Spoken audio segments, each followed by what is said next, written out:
বাংলাদেশের রাজনৈতিক অঙ্গনে আবারও শুরু হয়েছে আলোচনার ঝড়। বঙ্গবন্ধু শেখ মুজিবুর রহমানের মৃত্যুবার্ষিকীতে ধানমন্ডি ৩২ নম্বরে ফুল দিতে গিয়ে সাধারণ এক রিকশা চালক আজিজুর রহমান মারধরের শিকার হন। অথচ সেই মানুষটিকেই এখন দেখানো হচ্ছে হত্যাচেষ্টা মামলার আসামি হিসেবে। ১৬ আগস্ট শনিবার ঢাকার মহানগর হাকিম ইসরাত জেনিফার জেরিনের আদালতে হাজির করা হলে তাকে কারাগারে পাঠানোর আদেশ দেওয়া হয়। ধানমন্ডি থানার উপপরিদর্শক মোহাম্মদ তৌহিদুর রহমান আদালতে আবেদন করেন আজিজুরকে জামিন না দিয়ে কারাগারে রাখা হোক। শুনানি শেষে বিচারক সেই আবেদন মঞ্জুর করেন। আসামি পক্ষের আইনজীবী ফারজানা ইয়াসমিন রাখি গণমাধ্যমকে জানান, একজন সাধারণ রিকশা চালক শুধুমাত্র বঙ্গবন্ধুর প্রতি ভালোবাসা থেকে ফুল দিতে গিয়েছিলেন, সেখানে তিনি মব ভায়োলেন্সের শিকার হন। অথচ এখন তাকে পুরনো এক হত্যাচেষ্টা মামলায় কারাগারে পাঠানো হলো।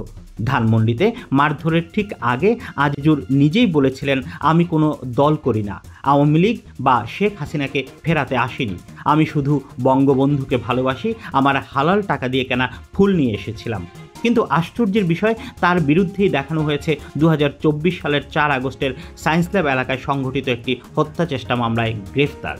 সেই মামলার এজাহার অনুযায়ী ভুক্তভোগী মোহাম্মদ আরিফুল ইসলাম নিউ মার্কেট থেকে একটি মিছিল নিয়ে সায়েন্স ল্যাব এলাকায় যাচ্ছিলেন। দুপুর ২টার দিকে আসামিরা গুলি চালায়, পেট্রোল বোমা ও হাত বোমা ছোড়ে।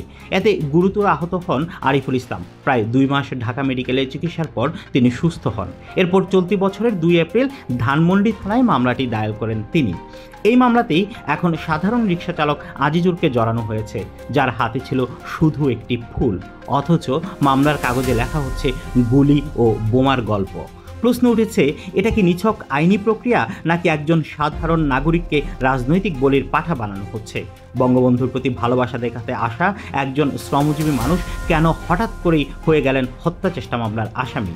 এই ঘটনাকে ঘিরে সামাজিক যোগাযোগ মাধ্যমে তীব্র প্রতিক্রিয়া দেখা দিয়েছে।